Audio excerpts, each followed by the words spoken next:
Good evening, everyone, and welcome to BT's Fly Tying Friday. Tonight, 13th of January in 2023, Sherry Steele is going to wow us with some new materials.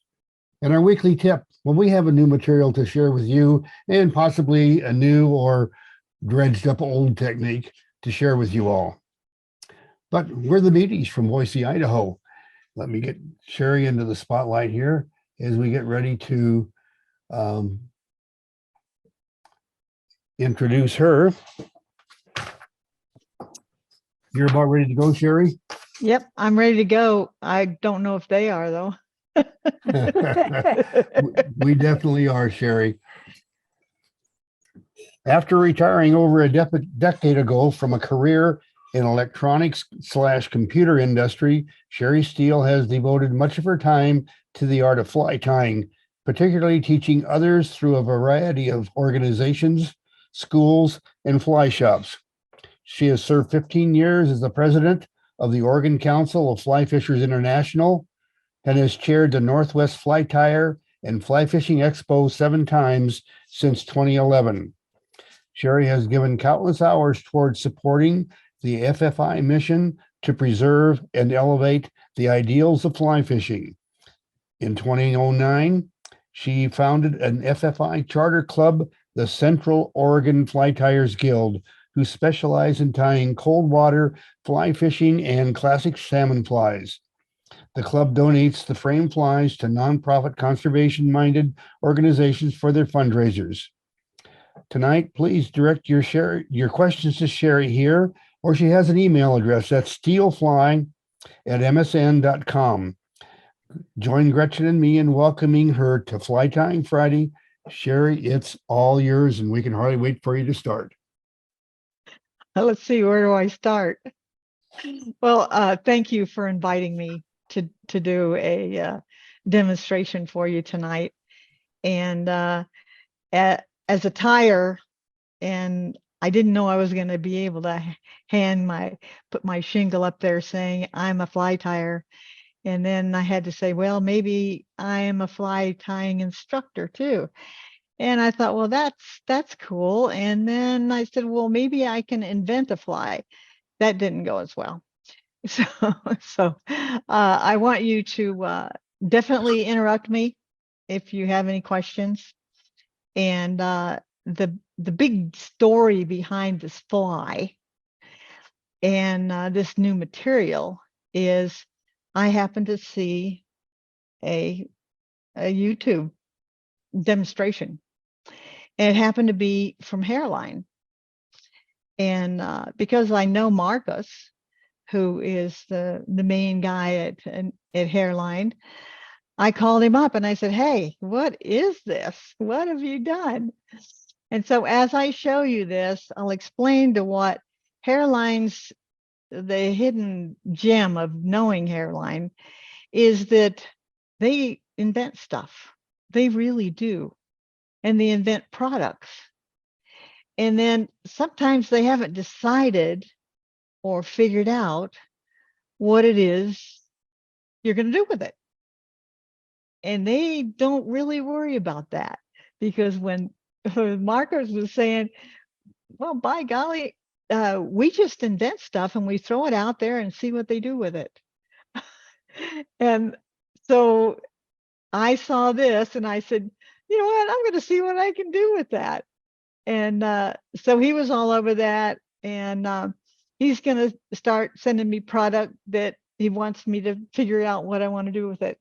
So that's the deal I cut, that he's going to, if I see something, he's going to explain to me a little bit about what to do with it, but we're going to experiment on what to do.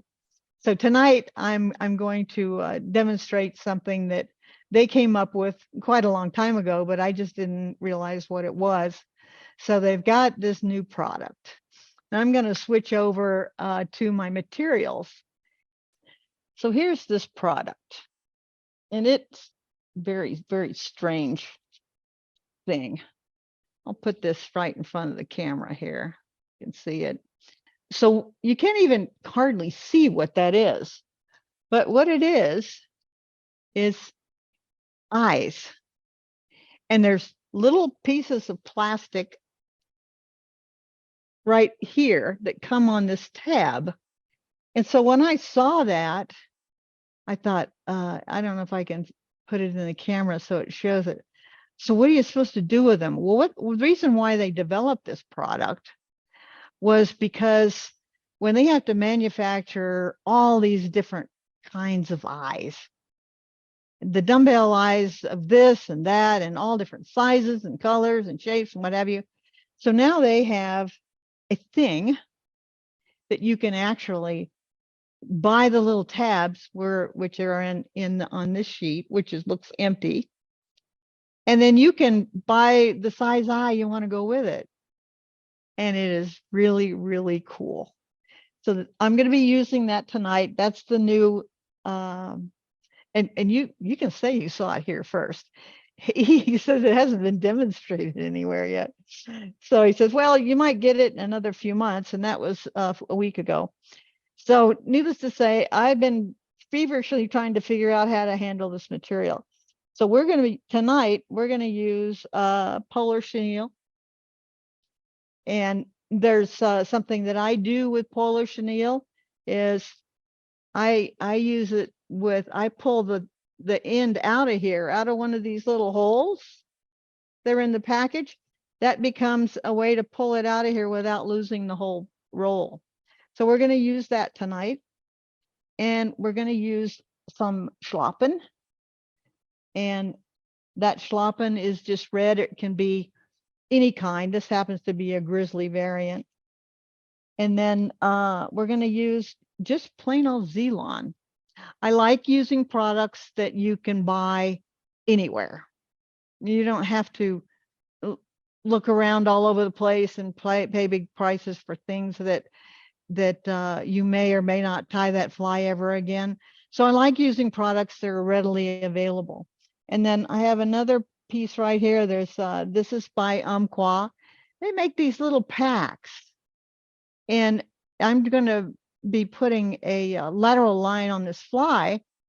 And they're handy. You just take one out of the bag and you lay it on the fly. So I use these quite a bit. So I have a bunch of packs of those. So I'm going to move over here to the actual camera side. And this is what it looks like. I've got it sitting on here. It's got these eyes. This is the fold over eye is what they call it. And it's got just the Zelon. And here's some grizzly and then the underthroat. So it looks like a little fish. And as soon as it looks like a little fish, you can make fish that have different colors, different stripes, some olive on them. This pattern is adaptable to anything that swims around that fish eat other fish. So I'm going to start out and tie this. I'm just going to pull out just enough to make a body. So I'm just going to put a little bit of a tab here. I'm going to cut off the excess. And get rid of this.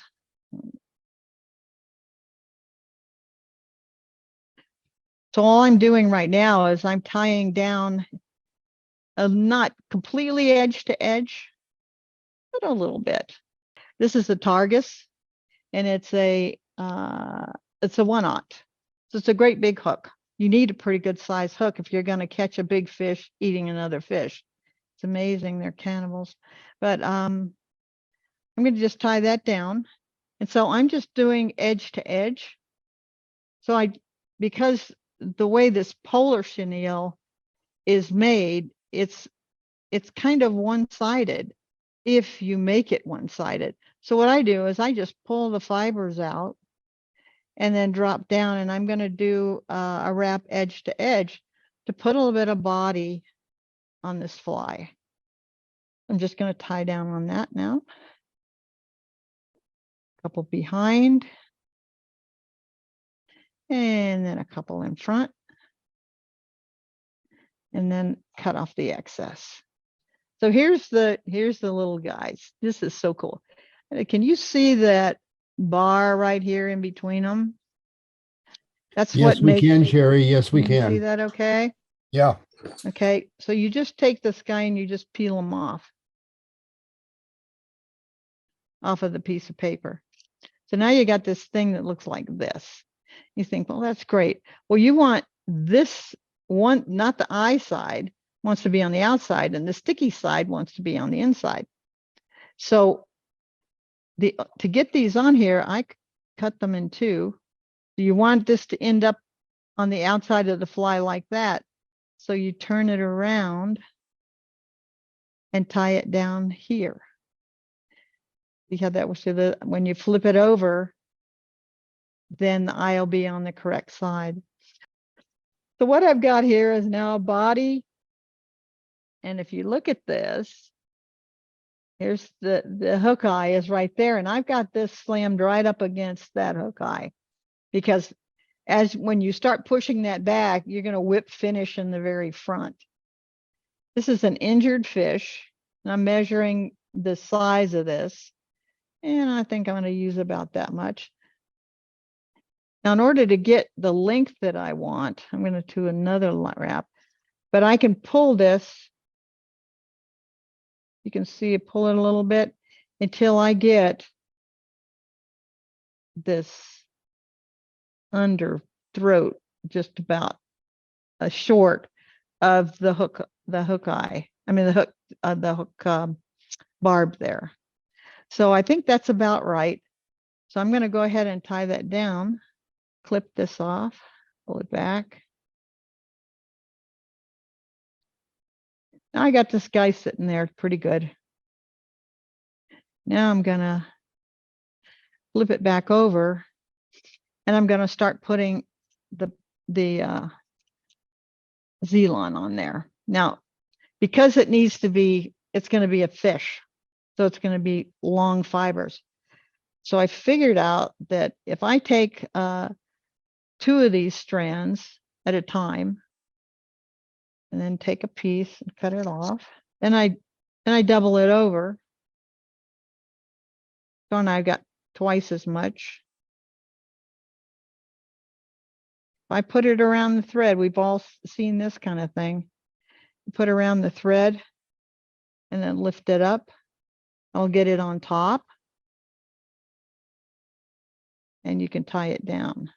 It doesn't have to be tied down too far, because you're going to add the other pieces. So you got this thing just hanging out there. You don't have to do anything with it. You grab a couple more. I tie lots of different flies, and I like experimenting with tying different flies, whether it's a trout fly or usually it's trout that I'm after. Bass, I like bass flies. Well, of course, it's stainless steel, it's heavy, and you think, well, what am I going to do with this thing if I'm tying size 18 flies? Well, you're not going to use it. So what I found out, that because I went online and I found out that we got all this stuff that's kind of clumped together. It's for combing out big flies.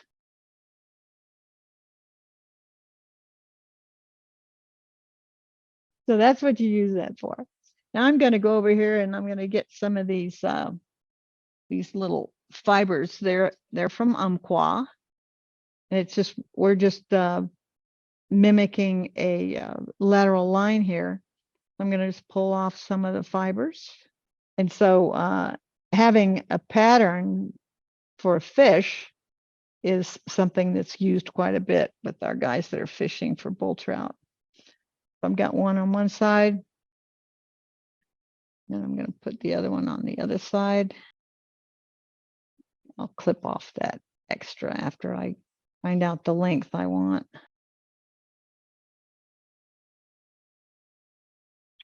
So now I've got the sides on, I got the back, and I don't really think I mean, as far as the pattern goes, you could add other things to this.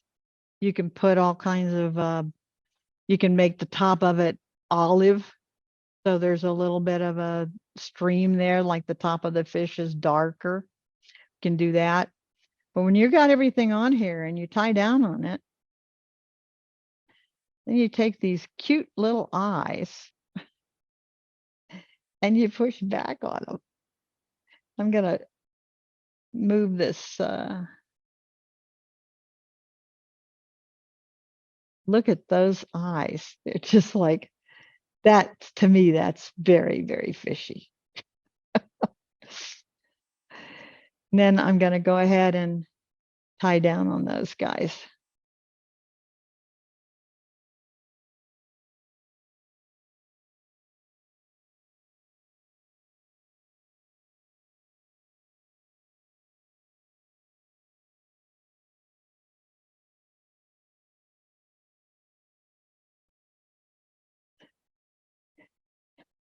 So that looks, it's not quite as, doesn't make it look quite as good as it's supposed to, but then I'm going to do a little, the Albedo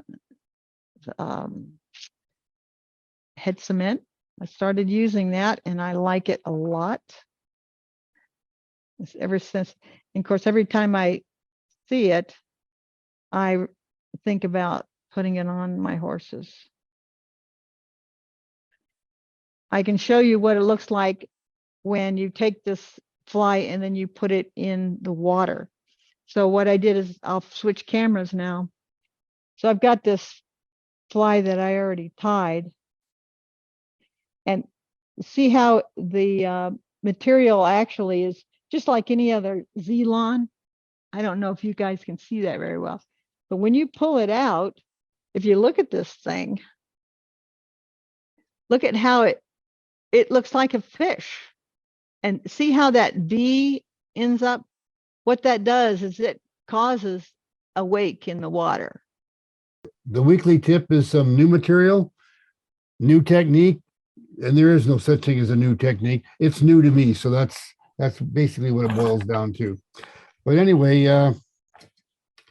that's what we've worked on that before. We're gonna do that with some different materials. And your glasses are right there. I'll get to those glasses here in a minute. Right now, we're going to go over here to the materials.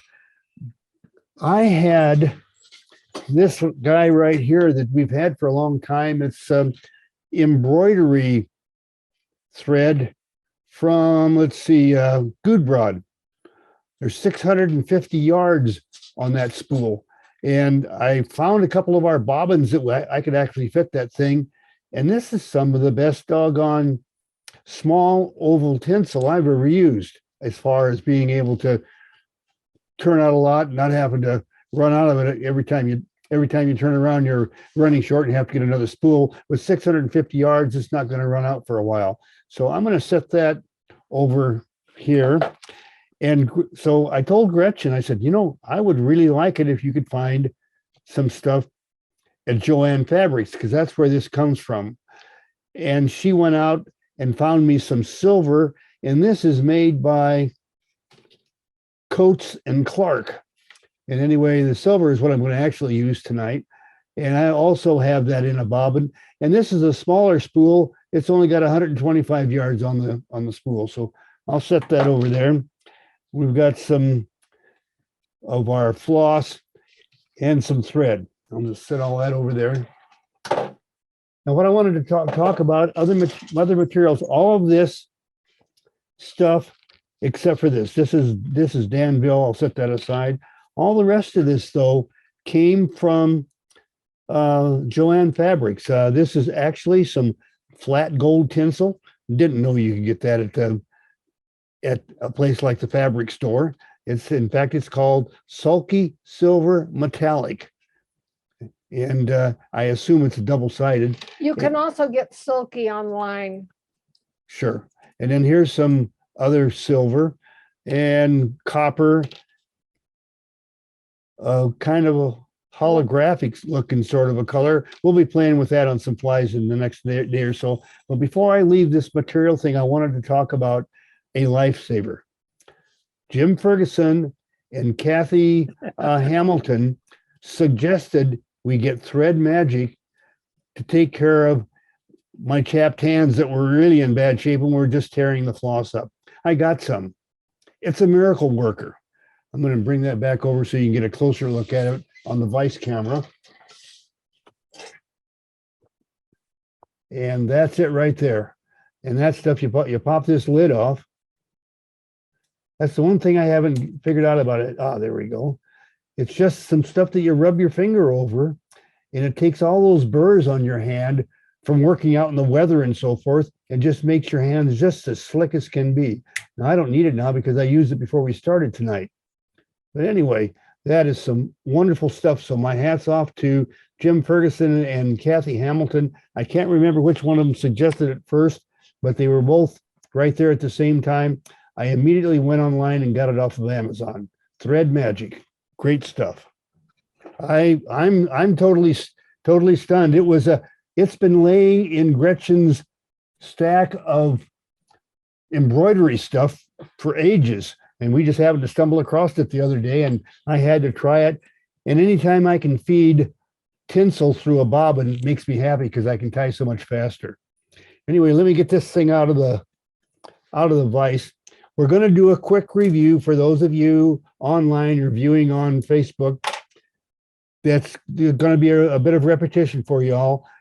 This is just a ribbing process, and then we're going to change it up just a little bit when we go to the new product, the new old product, whatever you want to call it. I'm just going to start with a couple of turns of black thread.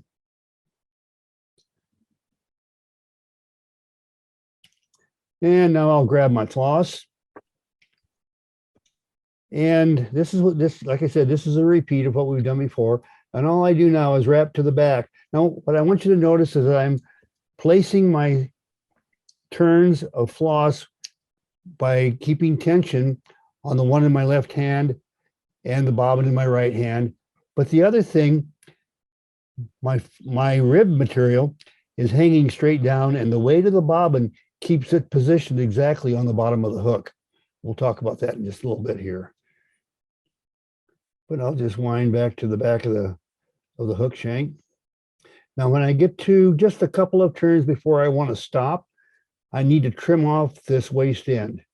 Well, that leaves a little stub sticking out that I don't want to have showing. So I'm going to go ahead and wrap 2 more turns. And now my return trip, we'll just put a second coating or a second coat of the floss. This particular process works really well when you're using a thread type rib. But when you go to the oval tinsel, it creates a problem. We're going to talk about that in just a little bit. But first off, let me just finish this off. And you can see when you have the bulk of the thread there, it does not affect the thickness of the body enough to be a concern. I just finish it off, trim it away, and it looks pretty good. Pretty smooth body. Now I'm going to just take and do what I call an accent rib. It's doing nothing but providing accent. It's thread. And so we'll just wrap it into place.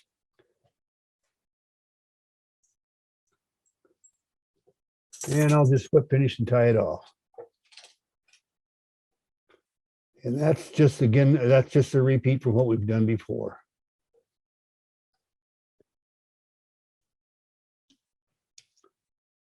All right, put that whip finish away.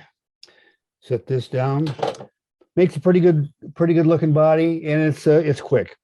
So now we're going to talk about using a similar process, but we're going to be using this oval tinsel silver thread, whatever you want to call the stuff that we get at Joann. We're just going to call it Joann's rib material. And so let me find that. Let's see, here we go. Oh, one of the cool things about this that I found is it will come out of this bobbin pretty easy. But I want you to notice one of the things in the thread for industry that they don't do in the fly tying industry is they got this little slot. You can bring that thread or floss or whatever the heck you want to call it back and just jam it into that slot, and it keeps it from coming undone. That's kind of handy, but I'll just set all that aside for the moment. Never thought about that. All my embroidery thread has that. Yes, it does. I just discovered that this afternoon after I rethreaded the bobbin about the 4th time. And anyway, and by the way, I've got to use this particular kind of bobbin because this is a larger spool than a regular fly tying spool. And this one is even larger yet. It's a heck of a lot bigger spool, as you can see there. Well, you have to have jaws on your bobbin big enough to be able to fit that. And so some of the bobbins just wouldn't even begin to fit that. But anyway, I'll just hold this in my left hand. Now, often fly tiers like to have a counter wrapped rib. And that's what I'm going to do here. Only the rib is going to be forward wrapped. The body is going to be counter wrapped. And it's, why do I want to do that? Well, just because I could. It's another way of doing this stuff. So I'm just going to do some counter wrapping here right now. And I'll grab my tinsel, pull it around like this, and then I'll just continue wrapping. I'll let the tinsel drop and I'll grab the floss. Keep the floss under tension. And of course, the tinsel is hanging there, positioning itself on the bottom of the hook. And I'm reverse wrapping the body so I can forward wrap the rib. Now, why do I do that? Well, quite frankly, I do a better job of reverse wrapping the floss on the body than I do on reverse wrapping the tinsel and getting the evenly spaced turns and all that stuff. I'm terrible at that when I have to do the reverse wrap tinsel application and get the correct turns and all that kind of stuff. So I did quite a bit of backwards wrapping, as I call it, or left-handed wrapping. When I first moved to Idaho from California, I was getting customers in my local area. I like to work locally. And while I was not as busy as I could have been, I ran across a commercial tire who lived in Spokane, Washington at that time.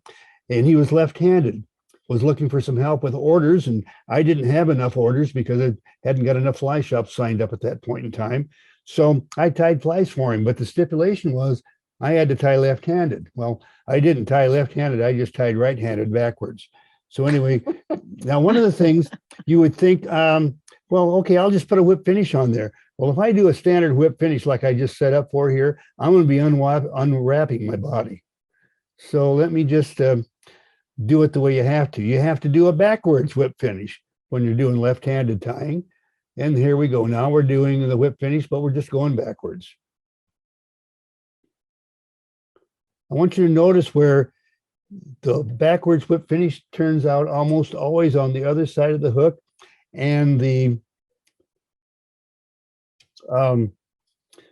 forward wrap or the standard whip finish turns out on the near side of the hook. Well, I mean, that's pretty obvious. I think it's mainly for fly tires, right or left-handed. But anyway, now I'm just going to bring my thread, which is silver thread. No, we could decided to call this Joanne rib material. So the Joanne rib material is coming forward. Take a couple turns right there. And I'll just grab some 6/0 thread. Wind it into place here. Wrap around my tinsel a couple of times. Pull it up. Trim it off. Get my whip finish tool out here. This time I can go forward.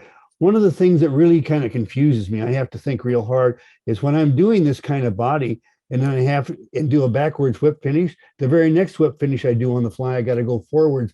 Sometimes I get confused and can't remember which way I have to go. But I mean, anyway, there you've got it. Tonight's tip.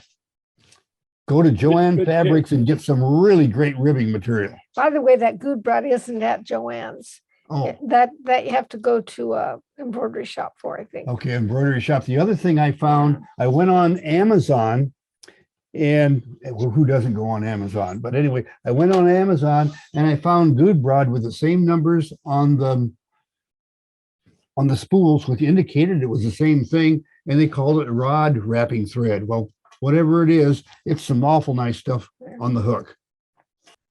Well, everyone, we've had a great time this evening with all of you on Fly Tying Friday with the Beaties. Please join us again next Friday. But for now, It's a wrap.